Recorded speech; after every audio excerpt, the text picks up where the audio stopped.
Pernah kepikiran gak sih, gimana anak-anak zaman sekarang belajar soal gender dan harga diri di sekolah? Nah, kali ini kita bakal kupas tuntas sebuah buku pelajaran agama Katolik untuk anak SMP di Indonesia. Dan jujur ya, pendekatannya tuh modern banget buat ngebahas isu-isu kompleks ini. Mungkin kita bakal kaget. Oke, buku ini mulainya nggak langsung teori yang berat-berat loh, tapi dari sebuah skenario yang rasanya kita semua pernah deh ngalamin, atau minimal lihat pas masa-masa remaja dulu.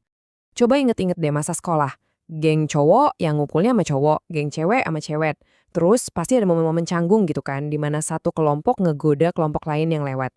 Nah, buku ini pakai pemandangan klasik ini sebagai titik awalnya. Tapi buku ini nggak berhenti di situ. Dia langsung ngajak kita mikir, ini tuh cuma bercandaan iseng aja ya?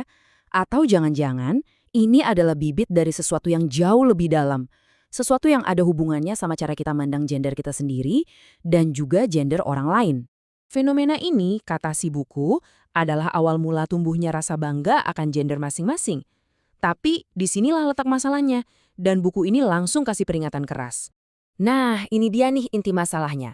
Jadi rasa bangga sebagai laki-laki atau perempuan itu sebetulnya wajar, tapi bisa jadi berbahaya banget kalau berubah jadi pikiran kelompok kami lebih baik dari mereka. Inilah garis tipis antara bangga dan sombong yang bisa berujung pada saling merendahkan.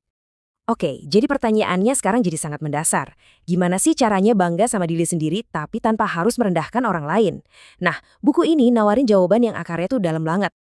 Jawabannya ternyata bukan datang dari buku-buku psikologi populer, melainkan dari salah satu konsep paling inti dalam teologi Kristen, yaitu tentang bagaimana manusia itu diciptakan. Semuanya itu kembali ke ayat dari kitab Kejadian ini. Coba deh perhatiin baik-baik. Di situ dibilang, laki-laki dan perempuan diciptakan menurut gambar Allah. Bukan cuma salah satunya ya, tapi dua-duanya. Ini yang jadi fondasi dari semua argumen selanjutnya. Konsep citra Allah atau imago Dei ini jadi kata kuncinya. Dan ini bukan sekedar istilah agama loh, ini tuh pernyataan yang radikal banget yang bilang kalau setiap orang, mau laki-laki atau perempuan, itu sama-sama membawa percikan ilahi. Martabat kita itu setara dari sangannya. Jadi pesannya tuh jelas banget, ini bukan soal siapa yang lebih superior. Laki-laki dan perempuan itu berbeda namun setara dan komplementer. Artinya, perbedaan yang ada itu bukan buat diadu, tapi justru buat saling melengkapi. Kayak dua keping puzzle yang pas. Oke, dari dasar teologi, kita sekarang pindah ke prakteknya sehari-hari. Dan disinilah buku ini jadi relevan banget, karena prinsip kesetaraan tadi dipakai buat nantang langsung stereotip-stereotip gender yang sering kita temui. Coba dia lihat gimana buku ini ngebongkar abis stereotip lama. Dulu dibilang cuma cewek yang masak. Sekarang dibilang itu skill hidup buat semua orang. Dulu cowok harus kuat, gak boleh nangis. Sekarang ditekankan, nangis itu emosi manusia yang normal. Wah, ini pergeseran yang besar banget kan? Gini, intinya tuh berani banget. Satu-satunya perbedaan yang hakiki itu ya cuma biologis, titik. Sifat kayak lembut atau tegas itu bukan milik gender tertentu, tapi milik manusia. Jadi, kenapa kita masih suka terjebak di kotak-kotak maskulin dan feminin? Dan puncaknya ada di sini. Pertanyaannya tuh digeser, bukan lagi kenapa aku dilahirkan begini, tapi jadi apa yang akan aku lakukan dengan hidupku. Fokusnya pindah dari takdir ke tanggung jawab kita masing-masing. Nah, ini semua membawa kita ke pertanyaan terakhir yang paling penting. Kalau rasa bangga itu bukan soal peran gender atau penampilan fisik, terus harusnya didasarkan pada apa dong? Jawabannya, menurut buku ini, bukanlah sesuatu yang bisa dilihat dari luar.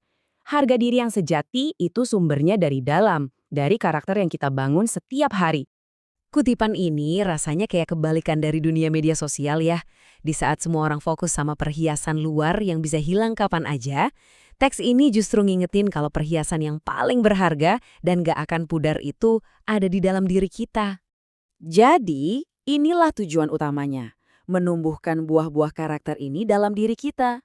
Inilah sumber kebanggaan yang sebenarnya. Sesuatu yang gak akan bisa goyah hanya karena omongan orang lain. Dan disinilah semua benang merahnya nyambung lagi. Dengan kita ngembangin karakter-karakter baik ini, kita bukan cuma jadi orang yang lebih baik, tapi kita juga benar-benar sedang mencerminkan citra Allah. Konsep yang jadi titik awal pembahasan kita tadi. Dan ini dia pesan penutup yang paling kuat. Nilai kita itu nggak ditentukan sama pujian atau ejekan orang lain. Di mata Tuhan, kita itu udah sangat berharga dan istimewa. Udah, gitu aja. Titik.